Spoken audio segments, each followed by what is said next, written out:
Hello everybody, I am Coco Huff for CocoHuff.com, CocoHough.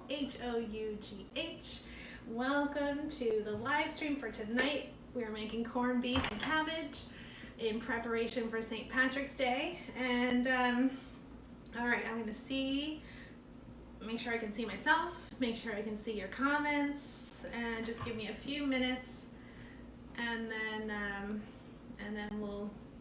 we're gonna do the whole thing from start to finish together. I see myself already. Last week it took 4 tries and I was getting really stressed by the 4th time. I see there are a few of you here. Let me know who you are. Let me know what you're up to. It is so beautiful out. We've had a couple weeks of we were doing comfort food not that long ago because it just kept snowing and snowing and snowing and snowing and snowing, and I can't take it anymore. I'm not a cold weather person. But today was absolutely gorgeous. I went for the walk with the dog. I had no jacket on. I was like, this is wonderful. My kids haven't worn a jacket yet this winter. I don't know how they do that. I don't know if they're listening right now, but they're like, it's not that cold. I'm like, it's 30 degrees out. It's below freezing. It's literally below freezing. And they are like, nah, it's fine. But today was really nice. So, hello David. Hello Teresa. Teresa is complimenting my festive green blouse. Thank you so much. I thought I should get in the spirit. I actually did not own a green article of clothing. And I was like, I love St. Patrick's Day. I need to get some green clothing. So I actually got 2 things. I think I'll wear the other one next week. And David also sent me some shamrocks and a wave. Thank you very much. Okay, so we are doing corned beef and cabbage tonight. Let me introduce myself again. First, I am Coco Huff, CocoHough, for CocoHuff.com. I am on this Facebook page, as you know, if you're here, also on YouTube, on Instagram, on TikTok. Those aren't my main ones. And then just tonight I went on Twitch and I was like, if the kids can do it, so can I. And I just kind of talked for an hour or half an hour actually, about what I was preparing and it helped me kind of get the kinks out a little bit. But I also thought, if anyone just likes hearing my voice go on and on about what I'm doing in my kitchen, that will be the place where I'll be doing that. So, hello, Helene. Top of the morning to you. Helene says, same to you. Helene said earlier, this is the food of her people, so I'm excited to be making this for you.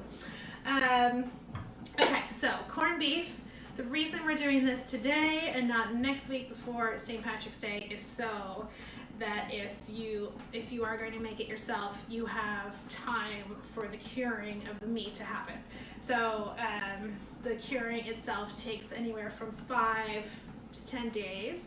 It's kind of arbitrarily, at least 5 days. You can do it up to 10. You can probably do it even a little bit longer than 10, but that's kind of the recommended range of time. So that's why we're doing this today, so that you have time to make your brine, get the ingredients you need, let the corned beef sit in the curing liquid for at least 5 days, and then cook it on St. Patrick's Day.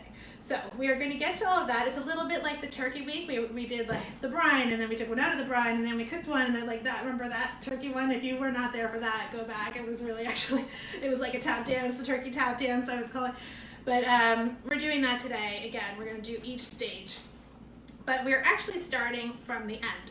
So I have one that's it's kind of simmering away over here. And what we're going to do is, that's been simmering for 3 hours. So say this is St. Patrick's Day when you'll actually eat it. The last 25 minutes is when you put in your carrots, your potatoes, and your cabbage. So we're going to do that now, cover it back up, and then start from the beginning. So we're going to be whoop, and go back and go forward again. One reason we're doing that is just because of the timing of it. And also, I only have 1 cabbage. I ordered a second cabbage. That was a weird face I just made. Sorry. I ordered a second cabbage and they sent iceberg lettuce, and I opened it up only a few minutes ago and was like, oh, this is lettuce. Oh no, that's not going to work. So let's go. We're going to start from the end and come back to the end, and we'll go back to the beginning. So our corned beef is, did that make a whole sense, that whole thing? Simmering away, and it's been 3 hours, and we're gonna just, we don't want to overcook all these vegetables, so we're going to add a cabbage. And you know, it's fairly simple. And like I always forget to say, if you have questions, comments, things you're thinking about, what you like to eat on St. Patrick's Day, anything you want to say, I love chatting while we're doing this. So, you know, chat with me while we're doing this. Here's our cabbage. Same thing we did with our fennel last week, is cut the core out in a triangle shape like this.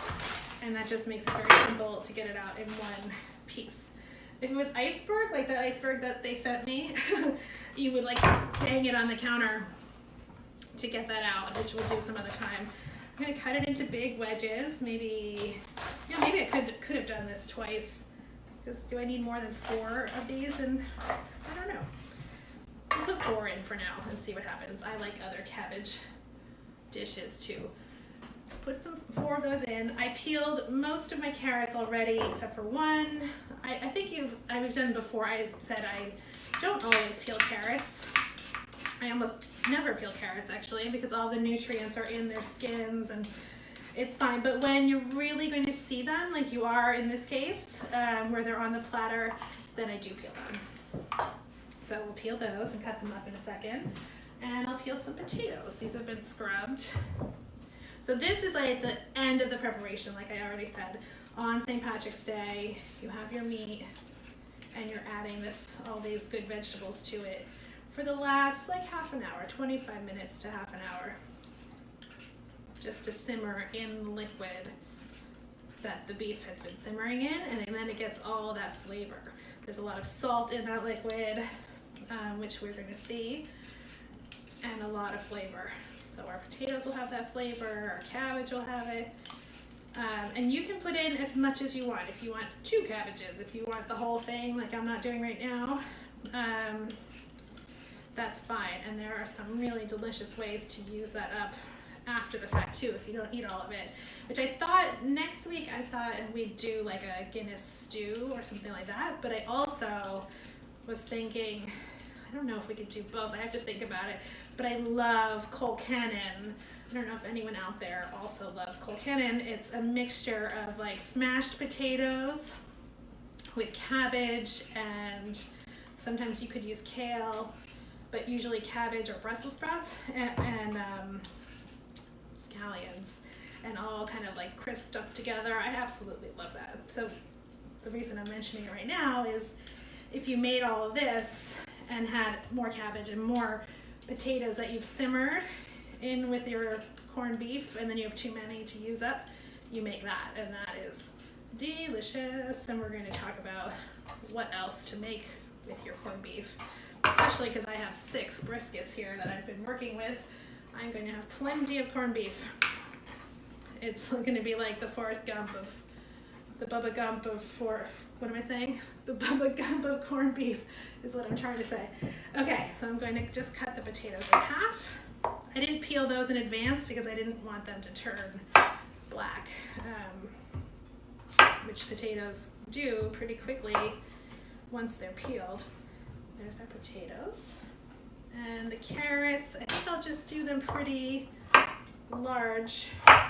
Okay, large pieces. Get the ends out of here. That goes into my compost.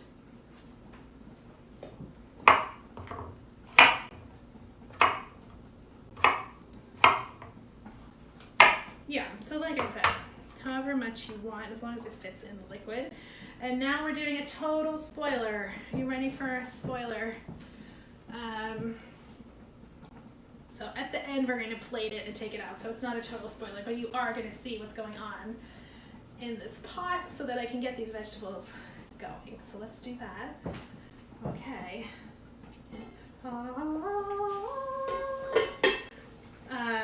Yeah, it looks so good. This is here. This ramekin is sitting here because I love ramekins. No, it's sitting here because the brisket is floating and I want it submerged in the liquid the whole time. Hi, Karen. Karen says hello. How are you? What are you making today?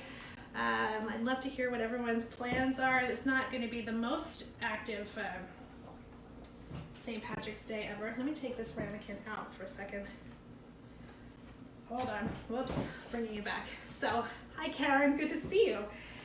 I'm taking the ramekin out so I can fit the vegetables in, and then I'll put that back in. Hold on here. Okay.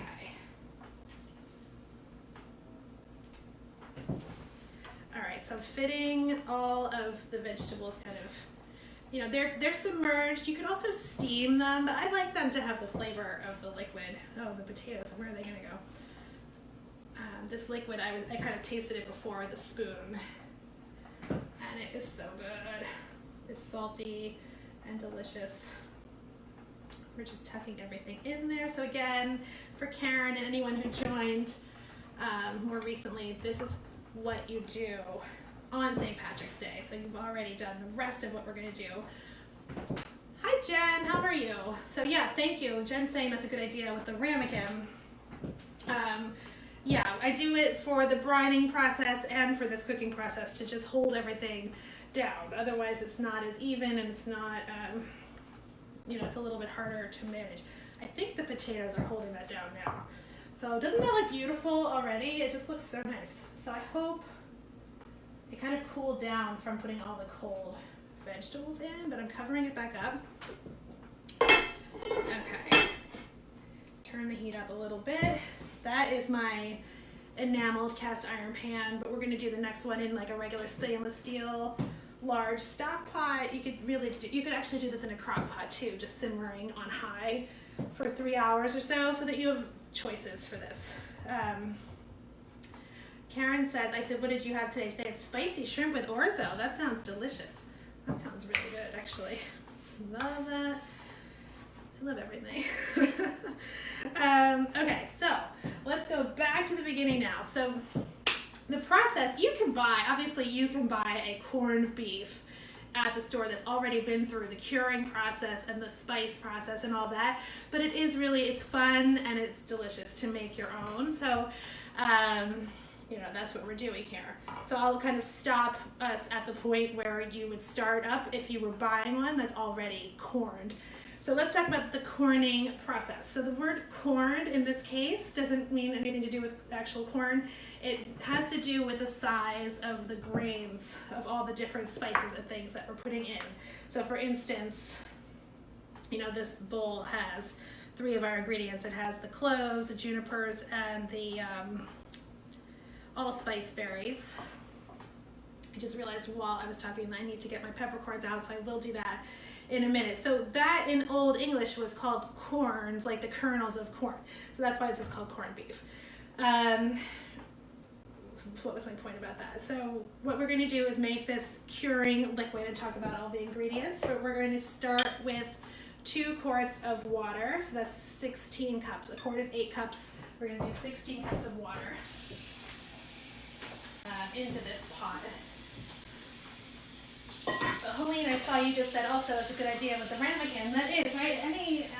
I also have some little plates over here holding down the cold stuff, which I'll show you in a second.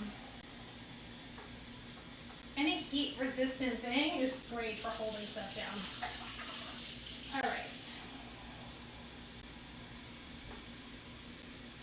Water in for our curing liquid. So that's 2 quarts. This is really enough for, you know, anywhere from, this is about a 4, was it? Yeah, it's about a 4-pound brisket up to like a 6-pound brisket. This amount of brining or curing liquid would be fine for that. There's some information about like if you're doubling it, you don't need to double all the parts, but I actually doubled all the parts and it tastes great. So the parts specifically that you might not need to double, like just maybe an extra tablespoon, is the 2 tablespoons of pink curing salt. So let's talk about that for a second. I looked up, oh hi Diana. Diana likes my green sweater too. Thank you so much. Thank you very much. I like switched it up a little bit this week and I wanted to be festive for St. Patrick's Day. So this product, I put a link on the description for this video. It's called saltpeter. So it's actually sodium nitrate, which is a curing agent. So this is the one I have. I had first linked to a different one. Either of them is fine. Now I have both links up there. But the most important thing is, first of all, it's curing salt. It's not Himalayan pink salt. That's a different product. This is actually dyed pink so that you don't confuse it and use it as table salt, which would be not good for you to sprinkle into or use a lot of it. It would not be great. And the other thing about it is there's there's like a number 1 variety and a number 2 variety. So the number 1 variety is for cooked foods like we're doing here. Obviously we're braising over a long period of time. The number 2 variety is for things that are curing, like air curing, like a salami or prosciutto, things like that aren't being cooked. So that is information that I didn't even know when I bought this. So luckily I, like a long time ago, got the right thing. But the 3 names for this are pink curing salt, prague powder, or saltpeter. So what this does, first of all, is it keeps the pink color of the meat. So when you cook a brisket, if you're making pot roast or anything, if you're just cooking beef in general, it turns a dark brown or brown color. And usually when you see corned beef or pastrami or things like that, they're pink. So I actually have a picture of the difference, which I happened to do. This was 4 years ago, actually. So this is my new trick, is showing you a picture. So I hope this is going to work. Again, it does, it works. So you can see this is from my kitchen. The one on the left is was not cured with saltpeter, and the one on the right was. So I guess the fact is they're both delicious. They both taste good, but one looks a little bit more like what you would think of with corned beef. So Erin says hello, shout out. And she's so Irish, but has never made this before. So I hope you do make it this year. And how are you? It's good to see you. So you see the difference. It's not so much about taste, but the other reason we use this, and the reason sodium nitrate is used in foods, is to prevent bacterial growth. So when you're letting something cure in liquid for 10 days, regular salt inhibits it somewhat. This will inhibit botulism or any other bacteria from growing. So it just eliminates some of the worry. It's not great for you in large amounts. I remember when I was a kid, my mom had like a crusade against nitrates and nitrites and all that, and hot dogs and all that. But once a year in small amounts, whatever it is, it's fine. But that's why we're using this. There was something else I was going to say about that. I don't remember. We'll come back to it. Okay, was that enough about that? Oh, I was going to say, I looked up, because this reminds me so much of the turkey video. I was like, what's the difference between a brine and a cure, and what we're doing today, and a brine and a cure, I guess is the word for it, yeah. The brine is meant to get moisture into the meat, which makes a lot of sense when you think about the turkey. That's exactly what we were trying to do. The cure is meant to preserve the meat. So you could dry cure things, you can air cure things. It's preserving meat. It's a way of keeping meat longer, I guess, in days before there was refrigeration. So that is technically the difference, but let me stop talking and do this. So, okay, so into our 2 quarts of water, I'm putting a cup of kosher salt, which also preserves the meat, a half a cup of brown sugar. Whoops, I just splashed that up. But this is a good way to use, like if your brown sugar is hard as a rock, this is a great way to use it up in a brine or curing liquid, because it's going to dissolve. And then I have a teaspoon of whole mustard seed. So the way to remember that most of these things are whole is just to think about like where the word corn came from, like we said before, from all the little individual seeds and things. And then we have cloves, allspice, and juniper. I almost said Jupiter. They're a little bit mixed together in here, but the juniper is like a darker, softer berry type thing. Allspice and cloves, you know what they look like, and those are going in. And it's interesting when you look at pickling spices in general, they're a lot like baking spices, like things you would think are sweet. This is 2 bay leaves. I'm going to crumble them up. and put them in here. So there's a lot of like the sweet flavors, also cinnamon stick, another sweet flavor. And I'm just gonna smash that with my hand to get it broken up into pieces. Oops, that's carrot. So we get more flavor out of it. But somehow they don't like register as sweet. It doesn't taste like a cake in the end, you know? It's so nice. But once you smell this combination of things, you'll be like, that is exactly what corned beef smells like. And then another one that sometimes is a sweet ingredient is ginger. This is ground ginger. You could probably use fresh, but I don't think it's really necessary. And then our 2 tablespoons of saltpeter or prawn powder are going in there. And if you'll excuse me for just a second, I'm going to get some peppercorns too, because I left them over here. It's always so funny when you can hear my footsteps and I've disappeared. But I think the peppercorns add a nice spiciness to this, so I want to make sure we don't forget them. Oh, my burner is making that popping sound. That was like a teaspoon. I probably did about that much peppercorn. Okay,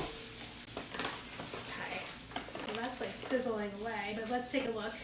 Here's everything together. And I'm just going to stir this.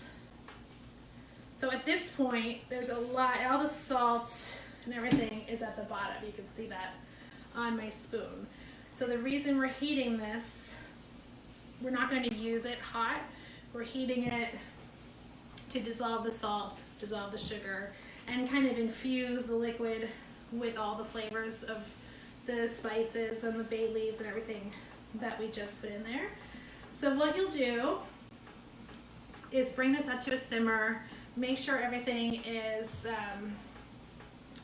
dissolved. You don't want a lot of salt sitting at the bottom, because then that salt is not getting into the meat. And then you let it cool. So let me just make sure I didn't skip anything. Nope. You're going to let it cool. So you can let it cool overnight, you know, but the fastest way, if you're doing this all and you want to get it all done in one day, is to add ice cubes. So the recipe, I kind of based most of this on Alden Brown's recipe. I trust him with the chemistry of the salt and everything. But he said 2 pounds of ice. And I was like, well, how, you know, without weighing the ice, how much water is that? Because I'm more inclined to just let it sit until it's room temperature and then add that amount of water for the right dilution as opposed to the ice. So it's 32 ounces more of, is that right? Yes. No, I'm sorry.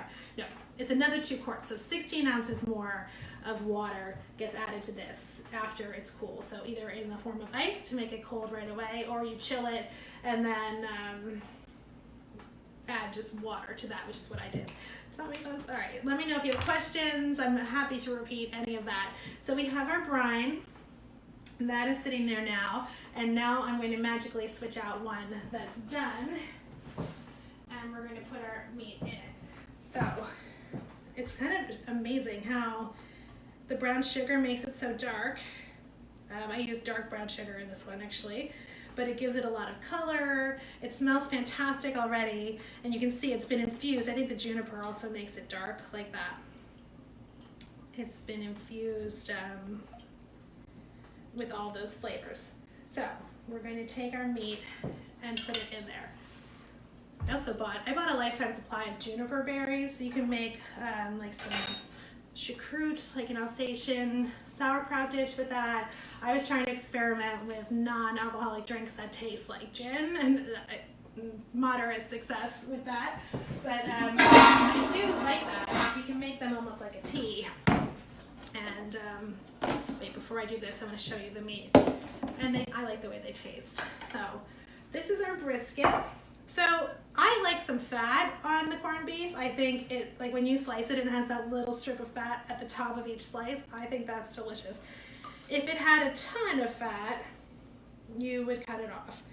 I don't think this is really a ton of fat. There's some like spots that are harder. I think I'm gonna kind of cut those away a little bit.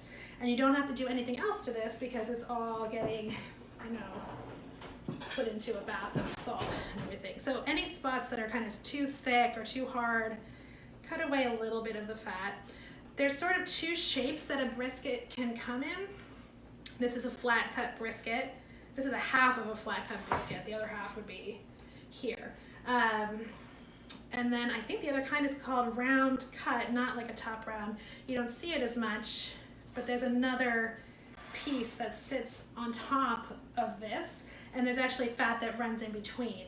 So if you see that and it looks like rounder, because the one that we're pulling out actually did come like this. I literally peeled off the top section, and then I had a big piece of fat and a little piece of meat, which I will show you the little piece of meat. And then it looked like this, and then I cut away a little bit of this. It's really up to you, and you can always take some fat off after the fact, but you don't want it to be naked. I think the fat adds to it. So you'll feel with your hands, like there are parts that just feel really firm. I'm getting rid of some of those. A little trimming. And then if you see something that's like connective tissue, like, can you see this? This is a little darker spot right there, but it's fine. This part that's whitish right here is like connective tissue. I'm going to cut that away a little bit, just running my knife under it, because that's going to be tough. That's like when you get that piece that you're chewing and chewing and you can't get through it. It's the bit like that. So I think, yeah, that part is called silver skin sometimes. Sometimes silver skin is more silver and thicker, but get rid of all of that. So now we just have like the pink meat under there. I'm not liking this little brownish spot right here either, so let's cut that away. That just doesn't look as fresh. Okay. So we've trimmed our meat. We have our brine here, and we're going to put it into this container. So I happen to have this large container. I once made, like, some of you who are on here might actually remember this. I made like a lot of racks of 5-spice ribs for a party, and I had like 10 of these containers. But they're great for brining, they're great for stuff. But I also did, oh, I spilled it on the counter. Not all of it. Get this off of here. Hold on. Let's try this differently. The first one I did, I just did it in a big bowl, so you don't need any special equipment for this, obviously. But try not to spill it all over the counter. So, hold on here. Our brine is going here. I'm going to add the additional water. So, as you can see, you could fit more than this 4-pound brisket in here. So that would be fine. Okay. This is steaming away. I'm actually going to turn that heat off of the one we finished, because the electric heat will keep going and keep cooking that. Where did my water go here?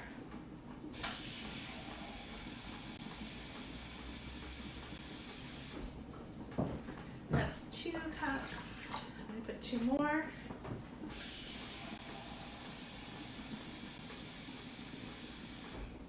Just to dilute our curing liquid a little bit.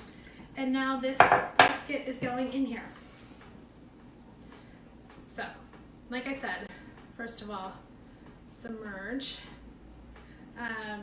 You can see already that it wants to float to the top. So I might just take this. Does this fit in here? I'll do it this way. Yeah. I'm going to take this plate that this meat was already on. I'll put it this way so that it's not an air bubble underneath it where the meat's still coming up above the liquid. I'll just do it that way. Push it down and put the lid on it. Okay, so once a day, come and give it a stir. Make sure there's no salt settling at the bottom, and maybe flip it over so a different side gets the curing liquid on it, and that goes in the fridge for 5 to 10 days. So that gets all those flavors of everything we put in there into it, and it will be awesome. Okay, so moving this one out of here for now, and we're going to talk about the cooking part of it. All right, so this one, let's see, 5 to 10 days, la la la. Yes, this one has been in here for 5 days. And these are the little plates I was talking about that I used to weigh it down. So those are going in the sink. And then this is the little flap I was talking about. Actually, I didn't put it in with the big one. So this was part of what would sit on top of here with another whole layer of fat that I cut away. You'll see it. If it looks like this, that's great, you're done. If it looks like two pieces, just pull them apart. So you can see this is a little, like, it's still pink, which is what you want to see from the curing salt. The top's not quite as pink. I think sometimes it's like, you're not quite sure what's going to happen, but it would be very brown by now if we didn't have the pink curing salt in there. Okay, so I'm pulling this out of the brine. That brine gets poured out now, but we're going to, no, I take it back. We're going to strain it to keep the spices. We're going to cook with the spices. So I'm just going to put that there for a second. We don't want to throw away everything that we need.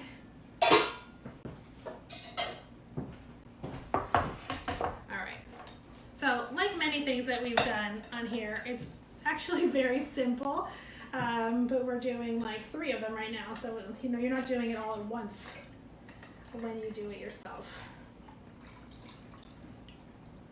So, this would be on St. Patrick's Day now.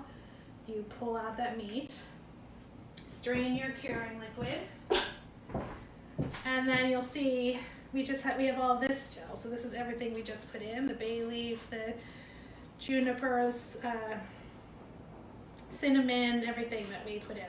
So we're saving that and we're discarding the liquid part, okay? Pour that out. And now, I'm sorry I went back to you so much, but we are going to rinse this as well. So you want to get everything kind of off of this part, rinse it a little bit under the sink, and then put it into this pan. So give it a good rinse.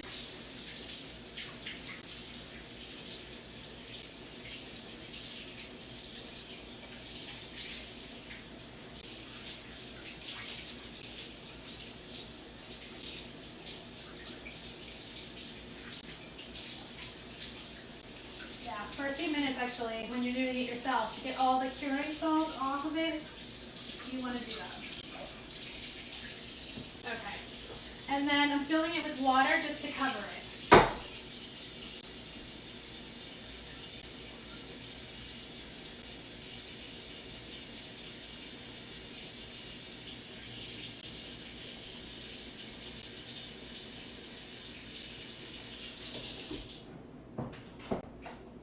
Okay, so we have about 2.5 inches of water in here covering this. We're going to weigh it down again in a minute.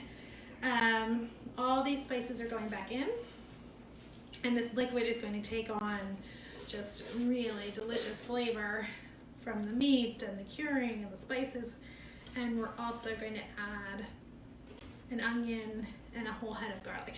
So really, you can tell it's just going to be really good. Okay, everything back in there. Because you've seen it, I'm sure you've seen this. You know, when you pull corned beef out of its liquid, it always has the mustard seeds all over it. And then we want ours to look like that too. Okay, so let's get our onions and garlic on there. I always like kind of block my camera with stuff in the front, and then I have to edit it out later. So I'm trying not to do that. So you can tell me if I'm doing that. If you can't see, there was one week, I forget what it was, I had the bowl here, and then I was cutting, like no one could see anything. Hopefully, I think it was French onion soup week. It was pretty self-explanatory, but I looked at it later like, what the heck? All right, an onion is going in there. I'm going to cut off just the stem end, cut it in quarters through the root, so the quarters stay together. That makes it easier to like fish it out later and just peel it.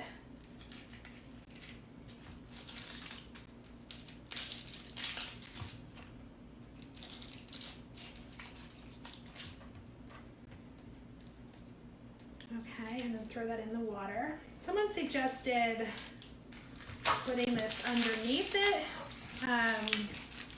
to like prop up the whole thing, but I don't find that I need it to be propped up. Like the cooking liquid is still going under it, even if it's on the bottom. It wants to float anyway, so All right, the onion just went into the liquid with the beef. And now I'm just doing as I would do if I were making roasted garlic. Just cutting off the whole top. That has some sprouts, but that's perfectly fine, especially for this.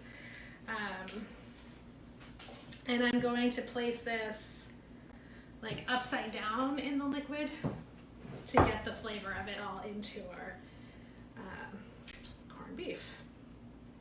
Okay, so make sure everything's under the water. Let's get a ramekin. I still have the same ramekin here, actually. Oh, let me just put my pot holder into the liquid. Don't do that. Right, so the ramekin, again, solid and down, so you're not creating like an air pocket in there. Weigh this whole thing down. Cover it. Bring it up to a simmer on your stove, and then turn the heat down, so you're just at a very low simmer for about 3 hours. So like braising anything, you want to do it gently. You don't want to go too far where it starts to kind of dry out. I'm sure, I don't know, I know I have like pot roast, other things that you make with brisket can eventually dry out, but they also don't have all this salt and stuff going on in them. So this is a little harder to do that too. So about 3 hours, and then you add in your vegetables like we did at the beginning. So now we'll look at that. I just need to dry my counter where I poured liquid all over it. Like that.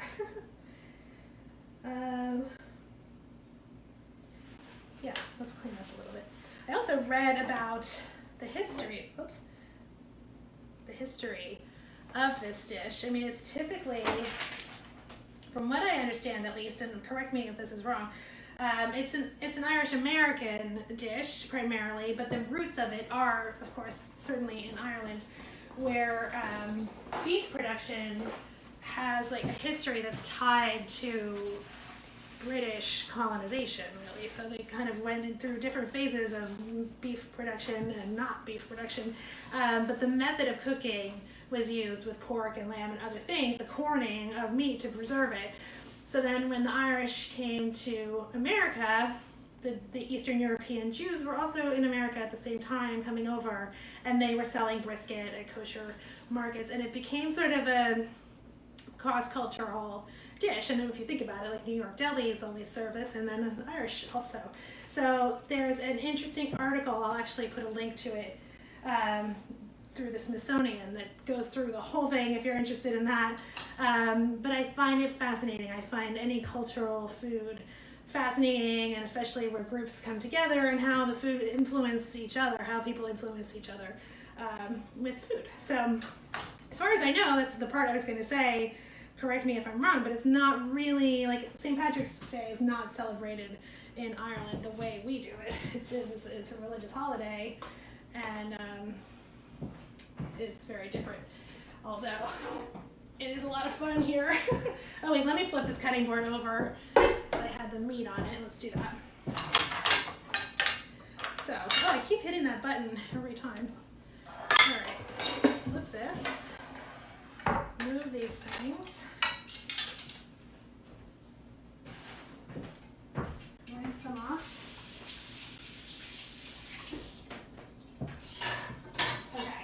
For the moment of truth, we're going to look at what we have, and like, that's loud, and plate it up. Okay. I'm clearly going to be eating corned beef for a long time. It's just me right now, and also, oh, that looks so good. Now we go to that button so you can see it. And I have, 3 of them going, so let's talk about what else you can make with this. In a second. That looks really good though. Let me get my strainer too.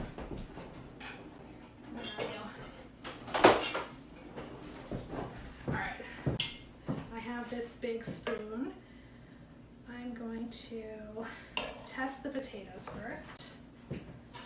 Oh yeah. Whoa, that was really tender and delicious. Okay. Oh, I'm so excited. Let's plate the potatoes and the vegetables first so we can look at our meat and cut it up. But one of my favorite foods, besides the colcannon, we already talked about that, is corned beef hash. And when my kids were little, every time we went to a diner, they had corned beef hash. not the eggs, nothing else, just corned beef hash. And you know, once you have this, that is a very easy thing to make. It's just the potatoes. You know, chop up the potatoes that you already have here. Chop up your corned beef, some onions, some spices. That's really good. So we'll be doing that. And then of course sandwiches and so many good things. All right, the potatoes are out. The cabbage got really soft. Whoa, look at that. I never come up with like a plan ahead of time of how I'm plating this, so hopefully this will look nice. And some of the, you can see the mustard seeds and everything on here. It just makes it look nice. Okay. Put our cabbage, put some carrots on the platter. Cabbage got a little soft. I like it like that though, actually. You could maybe do put the cabbage in just at the last second, but I wanted to have all of that flavor from the liquid. Okay, our carrots, we just need the color from that. That's enough of that. Let's look at the meat. Ooh, yum, yum. It's definitely pink. We achieved that. Drain it for a second. There's some bay leaf and cinnamon on it. Okay, and we're going to, so the only thing I'm leaving behind, I'll pull out the rest of the carrots and things later. The only thing I'm leaving behind is the onions and the garlic. I am sure you could use that garlic for something, like a roasted garlic type, squeeze it out and put it on toast, but the onions are kind of disintegrated. You're not going to use those. You can see them here. They're like whoosh right there, so you don't need those anymore. That was for flavor. We'll deal with the rest of this in a second. You can, once you plate it, you can take a little bit of the broth and kind of put it on your platter. But let's look at this. So, that got hot. So the fat melted away and it left really exactly what we talked about, like that thin layer of fat that you want on each strip of corned beef. I sat it on top of my fork and my fork got very hot. So this is the moment of truth. Let's hope it goes well. Tim says, this is more flavorful than I ever remember. We boiled it till it was done. I assume you mean just in water. Oh my God, I'm so thrilled right now. I can't even tell you. Look how beautiful that is. Yes, Tim, it's important to get flavor in there. So, you know, that's where the corn part is the flavor. I couldn't be happier right now. This is pink. You saw the picture in the beginning of like the darker one, which obviously also tasted good, but it is pink. It's tender. Like my knife is barely going through it. And it has this tiny bit of fat on the top. So it just looks so good. I'm going to cut it maybe a little bit thinner. Oh, so happy. That looks really delicious. I hope they all turn out this good. This looks so good. Okay. It's funny, after these live streams, I just kind of stand here by myself like, this is really good. That's probably enough for now. David said it looks great. Thank you, David. It does, right? I'm actually really thrilled. So you can see what the effect of the saltpeter is, that it kept it so pink and exactly like you that's hot, exactly like you would expect it to look, right? So let's use this to transfer it to the platter. Whoops, that wasn't so graceful. Flip it back over. Oh, that looks good. I'm going to take some pictures of that later. Erin says, nicely done. Thank you, Erin. Okay. Let's clean off the cutting board and take a look together. All right, let's sneak a little taste. Oh my God. It does remind me of like a New York deli. I love that. I love a corned beef sandwich or pastrami sandwich. When I was pregnant with my older daughter, I worked at a design showroom in Chelsea, and my boss, who was my most wonderful mentor, who I loved, she grew up kosher, and I used to come in with pastrami and corned beef with cream cheese on a bagel. And she was always like, what are you eating? Like, my grandfather is rolling over in his grave. You cannot eat that. But it was really good, though. Sue says it looks great. Thank you, Sue. I'm glad you're here, too. Let's look at this. Oh, my gosh. Look at that. It's beautiful. It's absolutely beautiful. So everything has the flavor from the liquid. I'm going to try a piece of carrot. Yep, carrot's delicious. The cabbage is fantastic. It's salty. It has the same flavor to it. It's soft, which I like in this case. Let me put a little bit on a plate and just try it. Okay.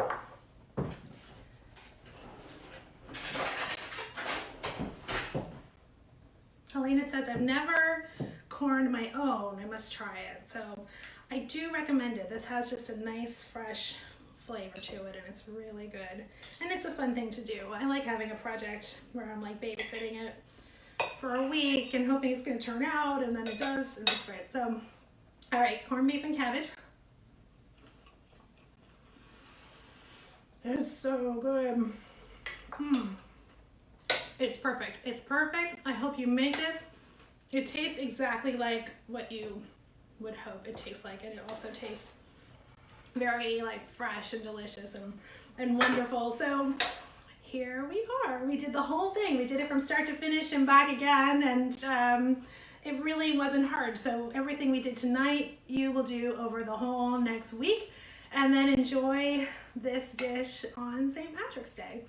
So first of all, thank you for being here tonight and chatting with me and watching this.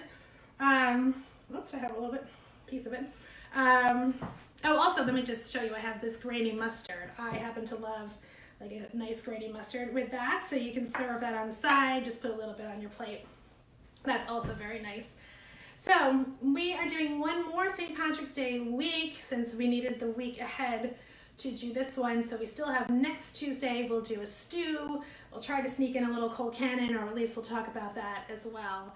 And I hope you'll join me then. I hope you'll send me pictures of everything you make, even if it's like just this week, the brining, or if you have questions, let me know as well. So Erin, you're very welcome. Thank you for being here.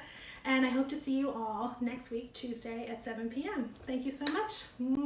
Bye-bye.